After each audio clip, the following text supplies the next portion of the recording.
선거구 획정 지연으로 미뤄졌던 일부 지역구 공천의 속도가 붙으면서 여야 공천 경쟁이 막바지로 향하고 있습니다. 네, 두 분과 관련 소식 짚어봅니다. 김철현 경희대 특임교수, 김영주 전 국회의원 어서 오세요. 두 분 어서 오십시오. 네, 안녕하십니까. 자, 여야 공천 작업이 막바지를 향해서 달려가고 있습니다. 먼저 국민의힘 상황 좀 짚어보도록 할 텐데 국민의힘 같은 경우에는 어제만 현역 의원 4명이 고배를 마셨거든요. 부산에서 김의곤, 포항의 김병욱 의원 등이 줄줄이 탈락의 고배를 마셨고 또 오선의 이 김영선 의원 같은 경우는 컷오프가 됐거든요. 김영선 의원은 애초에 자신의 지역구 대신에 다른 지역구로 옮겨간다고 말을 했는데 그 두 지역구 모두에서도 이름이 빠졌어요. 결과적으로 국민의힘 같은 경우에는 현역 의원이 강세를 보이고 있다는 평이 많았는데 이번에 좀 현역 의원들이 고배를 마셨어요. 일단 공교롭게도 그 당내 경선에 나섰던 현역 의원들이 진 분들이 한 7분 되는데요. 공통점이 있습니다. 그 7분들이 다 초선이고요.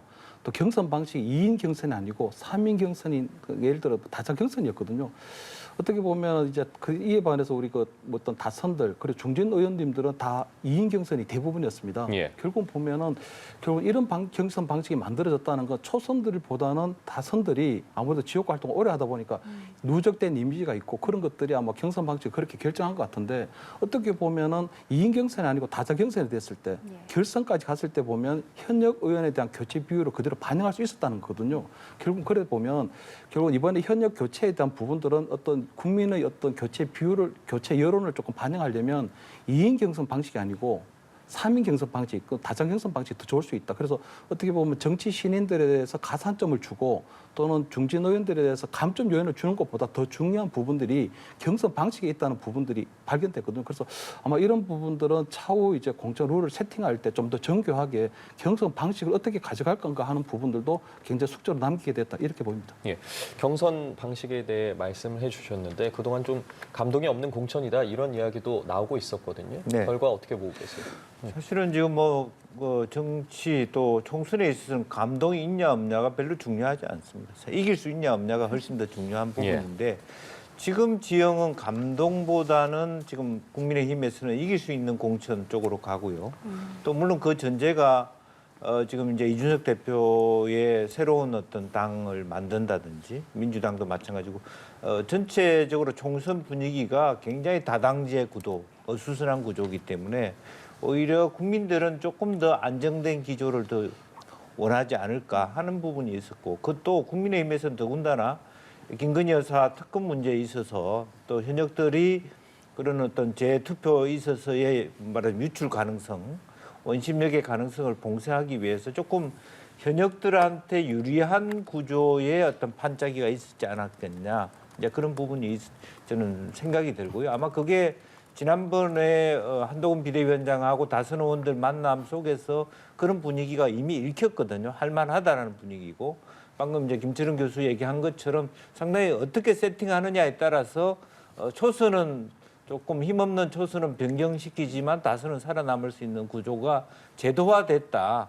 그렇게 볼 수 있는데 문제는 뭐냐 하면 실제로 국민들이 오히려 다선을 선호하는 상황이 생길 수 있는 거고 또 초선 중에서도 이번의 경우에는 용산 출신의 어떤 초선들이 역량이 다소 약했다는 부분도 있어요. 그리고 또 하나는 국민의힘에서는 이미 20대, 21대에 걸쳐서 상당히 많은 물갈이 폭이 있었기 때문에 60% 가까운 그렇기 때문에 더 쳐내고 싶어도 쳐내기에 마땅치 않은 그런 부분도 있고 또 초기에 다선 의원들의 서병수 의원을 비롯해서 험지 출마하면서 그 문제를 해결해 왔다라는 것도 부분인데 이 부분이 오히려 더 감동은 안 줄지 모르지만 앞서 말씀 올린 것처럼 아마 총선 기조에서는 마이너스는 아닐 것이다 그렇게 봅니다.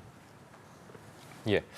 관련해서 또 김연아 전 의원을 공천했다가 보류한 고양 정에 또 김용태 전 의원을 우선 추천하기로 했거든요. 앞서 언급을 잠시 했지만 김 전 의원 같은 경우에 단수 공천을 결정했는데 비대위가 또 결정을 보류하지 않았습니까? 이러한 당의 결정들에 대해서는 어떻게 평가를 하고 계신지 궁금하거든요. 일단 김연아 전 의원이 논란된 부분에 있어서 공관위원들을 설득할 만큼 충분히 소명을 못했다는 부분이 있을 것 같고요. 그 외에도 보면은 과거에 그 오세훈 우리 서울시에 들어가려고 할 때 그때 SH 사장 그때도 조금 뭐 본인이 여러 가지 사유로 낙마한 그런 논란도 있었거든요. 그러다 보니까 그런 부분들을 아마 종합적으로 좀 봤을 것 같고요.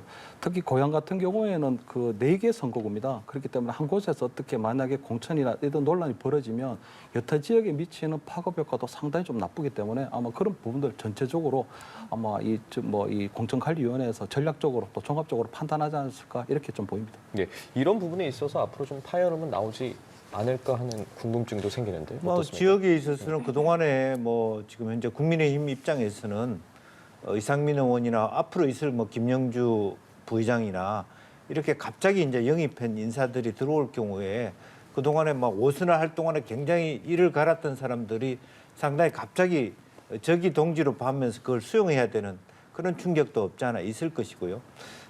또 김연아 의원 역시도 아예 그러려면 처음부터 공천을 주지나 말지 이런 생각을 갖게 될 부분이 있을 겁니다. 그런데 아마 전략적으로 한동훈 비대위원장 입장에서는 훨씬 국민의힘이 민주당보다 깨끗한 말하자면 후보를 내겠다라고 하는 전략적인 측면을 한 번 더 다짐했다는 측면으로 보여지고요. 또 이제 전략적인 부분이죠. 그리고 이제 원래는 김용태 의원의 경우에는 사실은 양천이 지역구였어요. 또 양천은 그 충청 인구가 많았기 때문에 김용태 의원한테 맞았거든요. 대전고등학교 출신입니다.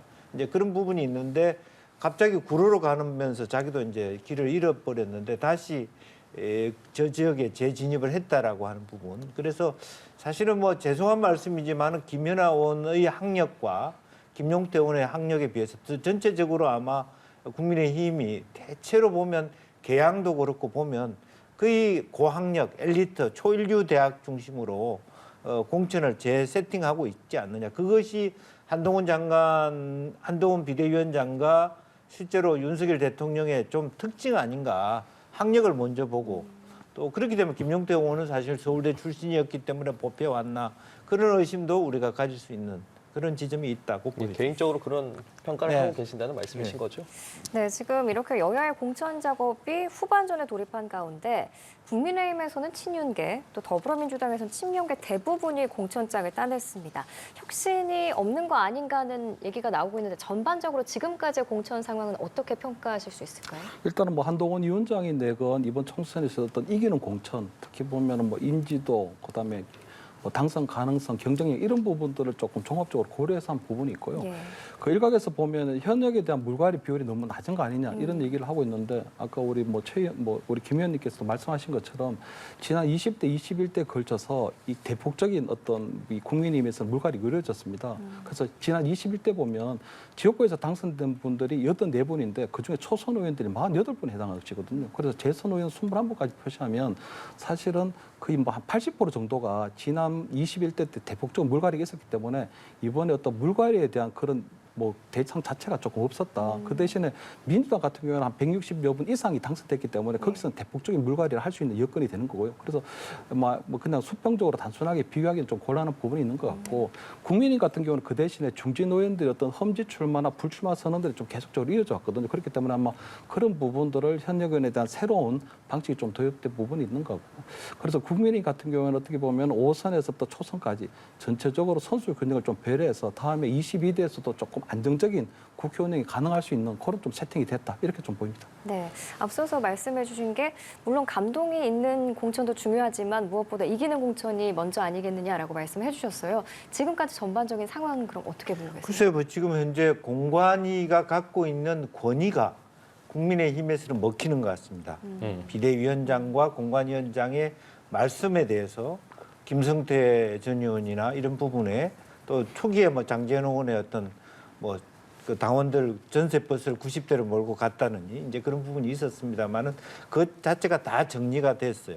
그래서 지금 현재는 거의 막바지로 가는 데 있어서 마지막에 뭐 소위 뭐 떨이 공천이라고 하는 좀 뭐 말도 안 되는 공천이 있을 수 있는 여지가 있습니다만은 그럼에도 불구하고 큰 반발이 없이 정리될 것 같은 이미 권위를 잡아가고 있다는 게 중요한 것 같고 그 대신에 저 민주당은 뭐 어찌됐든 간에 뭐 시스템 공천이고 또 새로운 사람으로 바꾼다라고 얘기하지만 사천 논란에서 자유롭지 못하고 또 임혁백 공관위원장이나 안규백 전략공관위원장 자체가 상당히 많은 어떤 비난과 반발을 싸고 있습니다. 그래서 오늘 내일 이렇게 임종석 전 의원의 문제도 해결되지 않은 상태로 많이 구멍이 남아 있기 때문에 그 자체가 여론조사에 반영되고 있거든요. 그래서 이것이 상당히 앞으로 말하자면 그 국민의힘은 더 이상 이상한 공천을 하더라도 거의 말을 할 수 없는 지경으로 갔다라는 부분이 있고,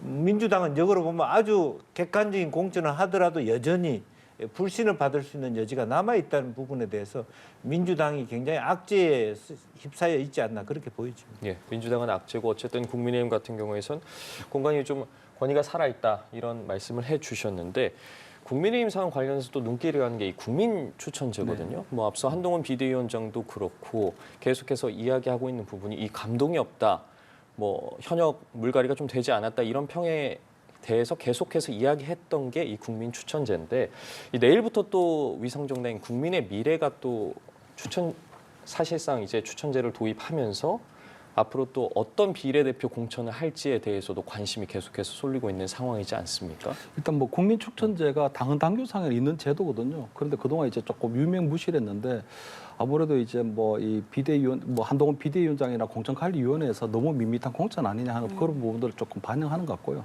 한편으로 볼 때는 이번에 그 이 경선에 나섰던 정치 신인들, 특히 뭐 청년이나 여성분들이 대부분 경선에서 다 패배를 했습니다. 그러다 보니까 뭐 역대 최소의 어떤 청년 후보 또는 여성 후보가 나올 것 같다 이런 평가도 있거든요. 어떻게 보면은 그동안 우리 어떤 당의 쇄신을 위할 때는 어떤 청년들을 뭐 이렇게 굉장히 뭐 모셔다 쓰다가 어떻게 보면 이렇게 가장 중요한 기회에 보면 뭐 결국 총알바지 하는 거 아니냐 이런 아주 날카로운 비판들도 있었거든요. 그래서 아마 이런 부분들이 있어서 아마 이번 22대 때는 지금 그 비례대표 의석수 한 석이 줄어서 46석이 됩니다. 근데 지난 21대의 경험을 비춰 보면 국민의힘 같은 경우는 현재 당 지지율이라든가 어떤 뭐 지난 21대 때의 어떤 득표 의석수를 생각하면 한 18석에서 한 20석 정도를 예상할 수는 있거든요. 그럼 그 가운데 청년들에게 또는 여성들에게 얼마만큼의 어떤 배정을 할 수 있을 것인가 이런 부분들이 아마 조금 지켜봐야 될 또 어떤 관전 포인트가 될 것 같습니다. 예, 국민의힘의 위성 정당인 이 국민의 미래가 이제 내일부터 비례대표 후보 접수를 시작하는데, 이 비례대표를 통해서 좀 정치 신인들을 대거 발탁할 수 있을 거라고 보세요? 뭐 지금 현재 비례대표제가 길을 잃었어요, 사실은. 원래는 오히려 병립형으로 안정되게 돼서 실제적으로 보면 오히려 과거에 보수 정치할 때 정말 훌륭한 사람을 영입해서 비례대표 앞순위도 하고 당 총재가 거의 아슬아슬한 배치를 하는 어떤 그런 시기가 있었는데, 지금은 현재 비례대표 제도가 전문가 영입이라든지 여성 청년의 배정의 차원이 아니라 지역구에 못 나간 사람들이 그냥 나가거나, 특히 민주당은 더 심각한 것이 거의 어떤 진보 소수 정당하고 나눠 먹기식의 비례대표가 됨으로써 길을 잃었다고 봐야 됩니다. 이제 그나마도 한동훈 비대위원장이 설계하고 있는 어떤 그 국민 추천제 같은 경우는 훨씬 더 어떤 그 상호 보완적인 작용을 할 수 있다라고 보여지고요. 특히 이제 뭐 무엇보다도 이번 공천에서 국민의힘이 실제로 국회의원 후보자의 연령을 확 높였어요. 56세에서 59세로. 또 40대 유권자 그 후보자의 수준도 낮추고 여성도 낮췄습니다. 이제 이런 비판을 좀 극복하기 위해서는 훨씬 더 이제 뭐 비례대표제는 자연스럽게 여성 반을 줘야 되는 부분이 있기 때문에 훌륭한 여성들을 거기에 배치시키고 또 청년이나 장애인들을 배치시키는 부분, 그리고 또 국가에서 꼭 필요한 전문가를 모셔오는 데 있어서 만약 그런 안정된 제도가 된다면 그나마도 조금 그래도 어떤 숨통을 틔우는 국민의힘 입장에서는 그런 부분이 되지 않겠나 그렇게 보이죠. 예. 그리고 또 오늘 더불어민주당 상황도 살짝 살펴보면 비례대표 위성정당인 일명 더불어민주연합이 중앙당 창당 대회를 열지 않습니까? 민주당 입장에서는 좀 더 셈법이 복잡할 것 같기도 하거든요. 어떻게 네. 보세요? 지금 현재는 뭐 어쨌든 20석 정도를 갖고 10석하고 예. 나머지 3, 3, 4 이렇게 나눠 가지는 구조를 갖고 있습니다. 뭐 진보당하고 또 뭐 용인의원 그룹하고 그다음에 이제 시민사회 쪽에 4석인데 결과적으로는 그것 자체가 국민들이 보기에는 굉장히 좌클릭으로 보여지기 때문에 중도층이 선호하지 않는 부분이고, 지금 현재 오늘 오후에 또 뭐 조국 혁신당이 창당대회를 예. 킨텍스에서 가지는데 그런 반사 이익을 갖게 되거든요. 그래서 훨씬 더 한편으로 보면 수명 의석을 가지지만 실제적으로 과연 어떤 그 국민들이 봤을 때 지역구는 민주당 찍고 비례대표는 국민의 말하자면 조국 혁신당이나 이낙연 신당을 새로운 미래를 찍을 가능성이 열려 있어서 이제 그런 면에서는 상당히 어떤 그 뭡니까 어떤 이 도약이라든지 이런 부분을 기대하기 어렵게 돼 있다 그렇게 봐야 될 것 같습니다. 네. 한편 이재명 대표가 인천 계양을 공천이 확정이 됐습니다. 이로써 원희룡 전 장관과의 명령대전, 이 빅매치가 성사가 된 건데 당 일각에서는 이 공천 논란을 잠재우기 위해서 이재명 대표가 불출마하는 거 아니야? 이런 의견도 있었거든요.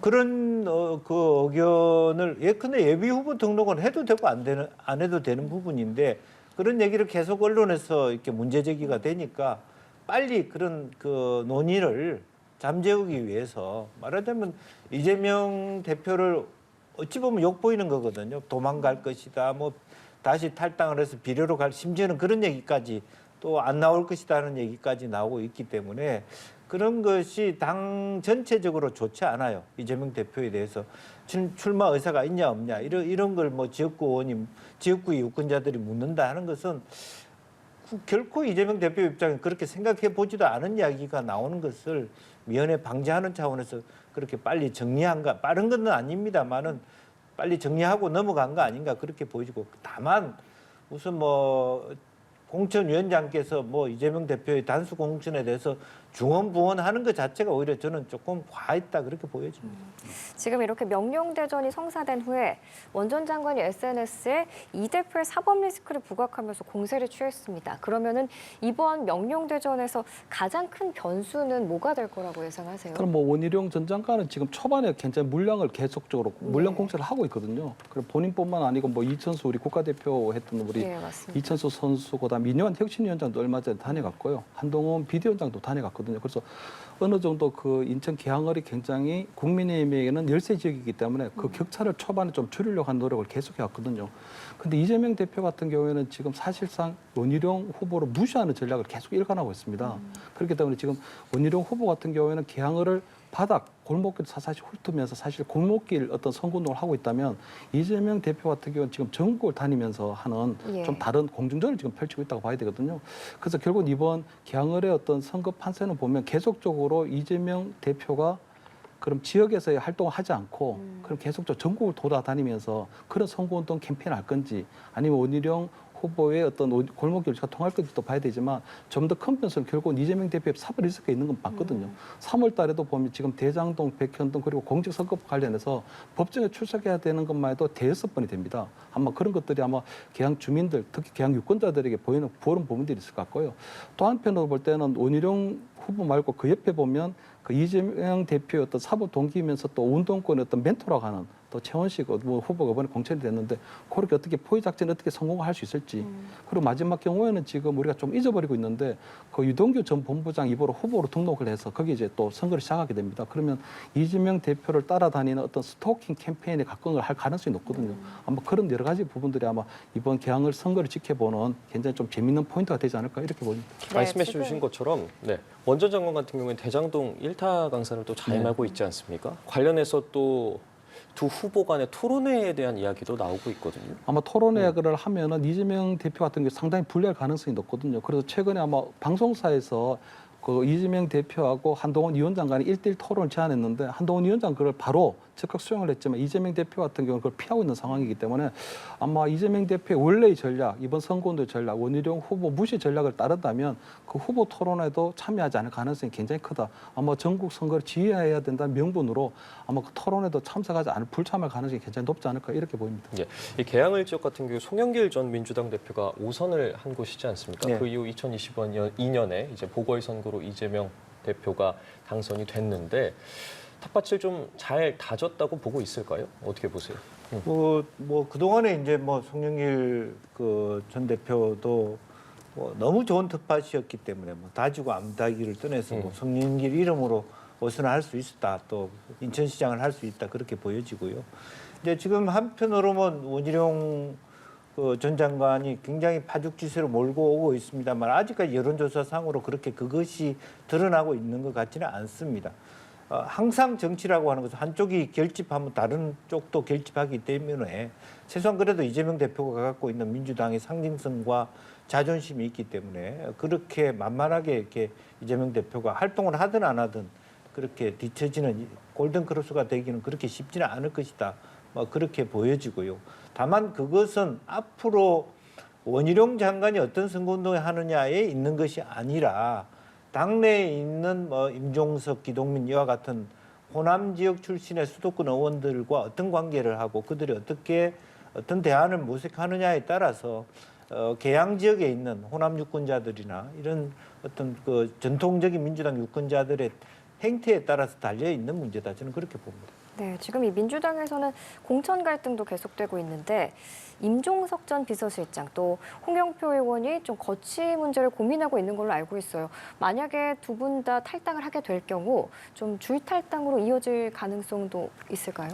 뭐 지금 이제 탈당을 한다는 전제가 성립이 될 수 있고 성립이 안 될 수도 있습니다. 사실은 왜냐하면 이제 뭐 더 솔직하게 얘기하면 이낙연 대표의 새로운 미래가 특히 호남 지역에서 각광을 아직까지 받지 못하고 있다. 임계점을 넘지 못하고 있기 때문에 그전에 민주당에서 탈당했던 분들은 호남 출신이 없어요. 사실은. 박영순 의원조차도 충청도 출신이고 호남을 잘 모릅니다. 그런데 지금 현재 임종석, 홍영표, 뭐 양지대 뭐 이런 분들은 다 호남 출신이거든. 어떤 상황인지를 알기 때문에 새로운 미래로 갈 가능성이 더 적어지는 거예요. 그래서 그것이 이제 이낙연 대표 밑으로 간다기보다는 홍영표 의원이나 이분들이 앞으로 이제 이낙연 대표 측하고 관계를 형성함에 있어서 연대라고 하는 틀을 가질 가능성이 많다. 무소속 연대, 옛날에 친박 연대 하듯이 바로 새로운 미래로 가는 것이 아니라 중간지대에 있다가 다시 그러지 말고 민주당을 재탈환합시다. 오히려 이낙연 전 총리가 이 사람들을 흡수하는 것이 아니라 이 사람들이 새로운 미래를 흡수해서 다시 이재명 대표하고 한판 붙는 형태의 논의를 할 수도 있기 때문에 그런 부분은 탈당을 줄줄이 한다라고 보여지기 어렵고 실제로 서른 의원조차도 누가 봐도 이낙연 계엄에도 불구하고 탈당을 한다고 얘기하지만 탈당했지만 바로 이낙연 대표한테 가지 않고 있지 않습니까? 네. 그것은 바로 호남이 이낙연 대표를 어떻게 보느냐에 달려 있는 문제다 그렇게 봅니다. 네, 이렇게 만약입니다. 대거 탈당이 이어질 경우에 지금은 뭐 민주당이 심리적 분당 상태다 이런 얘기가 나오고 있는데 이게 진짜 물리적으로 분당 상태가 되는 것 아니냐 이런 걱정도 나오고 있거든요. 그래서 뭐 이재명 대표가 지금 탈당은 자유라고 해서 사실상 뭐 탈당을 방관하고 있는 상태인데도 불구하고 지금 어떤 뭐 이 민주당 내의 어떤 탈당이 조금 제한적이라고 볼 수밖에 없는 게요. 홍영표 의원 같은 경우에는 홍영표 원내대표에게 경선만 시켜주면 탈당을 하지 않겠다고 했거든요. 그런데도 불구하고 경선에서 컷오프됐기 때문에 홍영표 의원 같은 경우에는 탈당하지 않을 수가 없는 겁니다. 그러니까 서른 의원처럼 제가 볼 때 탈당을 기록할 것 같고 왜냐하면 당내에서 남아서 지금 할 일이 별로 없거든요. 근데 임종석 전 실장 같은 경우 굉장히 좀 상황이 틀려집니다. 만약에 임종석 전 실장이 움직여버리면 지금 가장 큰 것이 보면 이 문재인 전 대통령에 대한 정치적 부담이 굉장히 커지거든요. 왜냐하면 문재인 전 대통령이 3명의 총리 중에 이낙연 전 총리 벌써 탈당을 했고 정세균, 김부겸 전 총리 같은 경우에는 어떤 이재명 대표의 불공정 문제를 제기했는데 초대 청와대 비서실장이었던 그 임종석 실장이 탈당해버리면 그 문재인 전 대통령에 대한 부담이 굉장히 커지게 되는 부분이 있거든요. 그래서 만약에 이분들이 나가서 이번 총선에서 어떤 민주당이 굉장히 나쁘게 된다면 이재명 대표의 어떤 공천 파동에서 비롯된 총선의 패배가 책임이 아니고 어떤 공천에 대한 불만을 가진 과거 구친문 인사들이 나가서 어떻게 잘못하는 바람에 뭐 총선이 졌다 하는 이런 평가가 나올 수 있거든요. 그렇게 되면 오롯이 그냥 구친문계 그 책임을 다 덮어쓰는 부분이 있고요. 임종석 전 실장 같은 경우는 지금 탈당에 대한 명분도 좀 떨어지는 게 과거에 윤영찬 의원이 원칙과 상식 의원들과 함께 탈당을 하려고 할 때 당에 잔류시킨 분이거든요. 그런데 지금 본인이 어떤 중성동갑에 본인에 대한 어떤 뭐 참여 기회를 주지 않는다고 해서 나가버리게 되면 본인이 어떻게 보면 이 탈당에 대한 명분 자체가 성립이 잘 안 되는 것 같아요.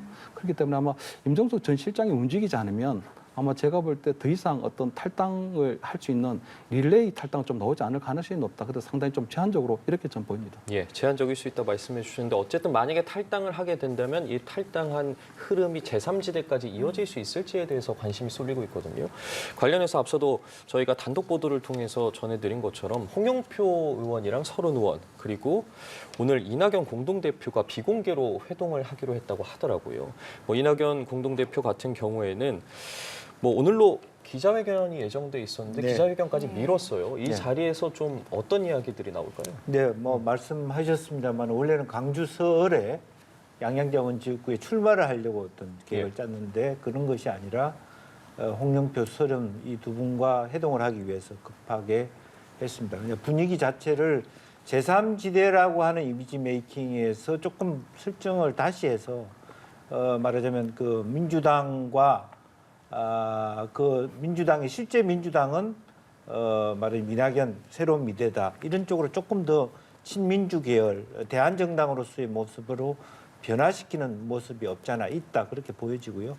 이제 다만 여기서 핵심은 재미있는 부분은 임종석 의원이 전 의원이 얘기했듯이 속내를 알겠다라고 한 뜻은 실제로 보면 예를 들면 서른, 홍영표, 임종석 이런 분들이 만약에 탈당을 하게 되면 복당을 허락하지 않을 가능성이 매우 높아요.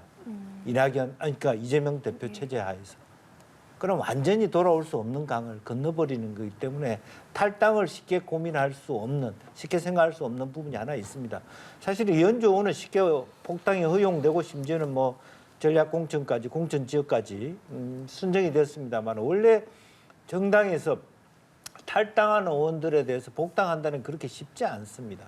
이제 그런 부분을까지 고민해야 될 것 같고요. 그렇다면 실제로 탈당을 결행했을 때 돌아오지 않을 각오를 헤어질 결심을 한다는 것은 다시 이낙연 체제 하에 들어가는 것이 아닌 새로운 정당으로 다시 한번 모양새를 만들어 가야 된다는 의미이기도 합니다. 이제 그런 것을 다 오늘 아마 논의를 했을 때 이낙연 체제의 지분을 확 줄이면서 이런 길을 갈 경우에 그때 비로소 말하면 줄 탈당 행렬이 가능하다.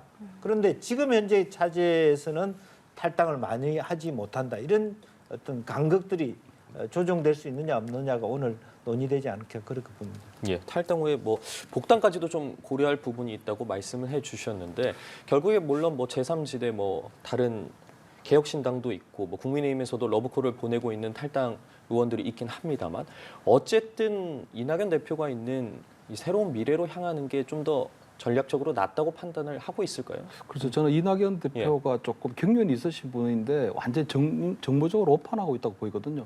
왜냐하면 아마 그 이낙연 신당은 그냥 호남을 베이스로 한 신당이거든요. 그런데 지난번 아마 이준석 대표하고 어떤 개혁 신당에서 합당 결렬되면서 굉장히 조금 뒤통수를 맞았다 하는 그런 부분도 있었고 두 번째는 이낙연 신당이 그 이후에 지금 어떤 제대로 된 바람을 전혀 못 일으키고 있는 상황이거든요. 그런데 저는 만약에 저 홍영표 의원이나 아니면 서른 의원을 받아들여서 함께 제3시대의 어떤 몸집을 키우는 건 좋지만 그렇게 되다 보면 저게 반윤연대라는 이번 총선에서의 어떤 민주당이나 아니면 민주당 계열에서 내세워하는 거는 정부 심판론을 앞선 반윤연대거든요. 근데 저렇게 되면 반윤연대가 아니고 반이재명 연대가 돼버려요. 그렇게 되면 과연 그것이 호남에 있는 유권자들이 볼 때 야 이번 총선은 정부에 대한 심판을 해야 되는데 반이재명 선거가 급해 아니면 윤석열 정부에 대한 심판이 급해 이렇게 되면 굉장히 혼선을 줄 수가 있죠. 거기다가 지금 보면 그 홍영표 의원이나 아니면 서른 의원 같은 경우는 정당이 조금 당 내에서의 어떤 공천 룰이 좀 잘못됐다. 그 부분에 대해서 억울하다는 부분이 이해가 되는데 유권자들의 입장에서 볼 때는요. 서른 의원 같은 경우는 5선, 홍영표 의원이 4선을 했으면 그 16년에서 20년 정도 지금 국회의원을 해오신 거거든요.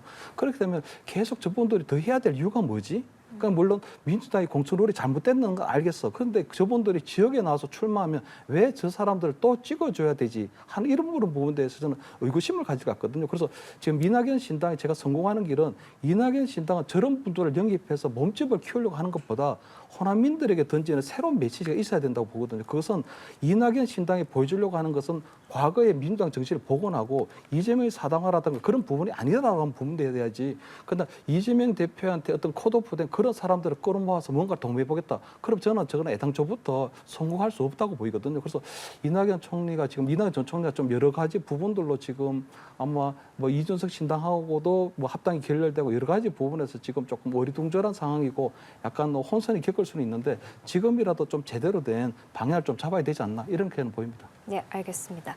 이제 마지막으로 또 다른 삼지대죠. 개혁신당 얘기해 보겠습니다.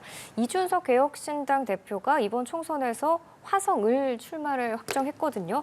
그동안은 뭐 서울 노원병, 대구 쪽 얘기도 나왔었는데 최종적으로 이렇게 화성을을 택한 배경은 뭐라고 보세요? 무슨 뭐 이 지역은 이원호 의원 지역구입니다. 네. 근데 이제 어쨌든 본인이 지금 현재 최근 여론조사에 대구에서 이준석 대표의 신당이 거의 뭐 비례대표 포함해서 너무 낮게 나왔습니다. 그래서 생존 가능성이 많지 않다. 따라서 기본적으로 두 가지 측면입니다. 그러니까 화성이라고 하는 화성 동탄 지역에 젊은 인구들이 많기 때문에 세대별 투표로 했을 때 자기가 살아남을 수 있는 지역이 됐으면 좋겠다. 그리고 또 하나는 반도체 벨트, 이준석 대표도 결국 컴퓨터 사이언스를 전공했기 때문에 양양자 이원욱, 양양자 의원은 용인에, 그리고 또 이준석 대표는 이원욱 의원과 같이 화성에 함으로써 상당히 하나의 반도체 벨트라고 하는 것을 통해서 또 그 벨트 자체가 굉장히 젊은 개혁적인 사람들의 벨트, 인구의 벨트이기도 합니다. 그래서 시너지를 높이면서 당선 가능성도 높일 수 있는 전략으로 그렇게 삼은 것 같습니다. 네, 지금 화성을이 개혁신당 이원욱 의원이 현역 의원으로 있는 곳인데 그러면은 마찬가지로 화성을에서의 이준석 대표 경쟁력은 어떻게 보고 계신가요? 일단은 뭐 대한민국에서 가장 젊은 세대들이 모여 있기 때문에 거기 이제 보면 이번에 분고가 되면서 4개로 늘어났거든요. 예. 그러다 보니까 이제 뭐 새로 생긴 지역구고 거기에 지금 뭐 민주당에서 공천한 사람은 지금 보면 정치 신인이거든요. 그렇기 때문에 아마 국민의힘에서 아직 공천 안 했고 그렇기 때문에 아마 정치 신인하고 인지도가 높은 본인의 인지도를 이용해서 어쨌든 정치 신인들은 정당의 인지도밖에 기댈 게 없으니 한번 해볼 만하지 않을까 이렇게 판단한 것 같은데 거기 가서도 이준석 대표에 따라다니는 그 꼬리표는 여전하거든요. 65세 이상 노인분들에 대한 무임승차를 폐지했다는 거. 그러니까 65세 이상 표는 제가 볼 때 기대할 수 없는 부분이 있고요. 두 번째 그동안에 보면 2대남, 3대남 어쨌든 간에 남녀에 대한 갈라치기 공약을 계속적으로 해왔거든요. 그나마 그런 부분들이 상당히 조금 부정적으로 영향을 미치면서 아마 이번 선거에 좀 돌입하게 되지 않을까.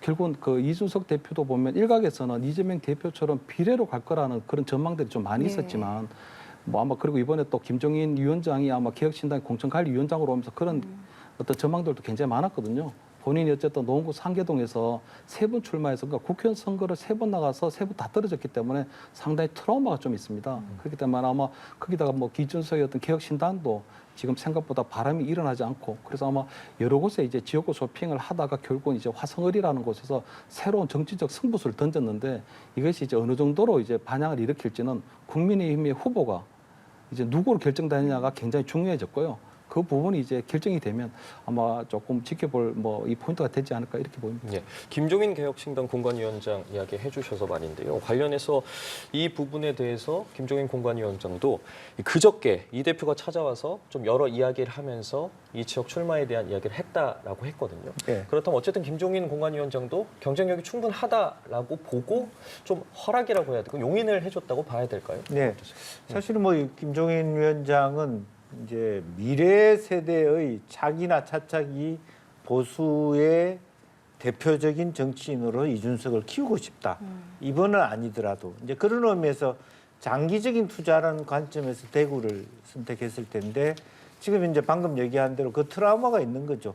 3번 떨어졌는데 4번까지 대구에서 떨어지면 사실은 너무 이제 낭인이 된다라고 하는 조로하는 정치인이 돼버렸기 때문에 그런 부분을 막겠다라고 하는 측면에서 김종인 위원장도 그런 부분에 대해서 뭐 탓할 것 같지는 않고 살아만 돌아오라라고 그렇게 얘기할 수밖에 없지 않았겠나 그렇게 보여집니다. 네, 알겠습니다. 오늘 정치권 소식 김철현 경희대 특임교수, 김영주 전 국회의원 두 분과 함께했습니다. 고맙습니다. 고맙습니다.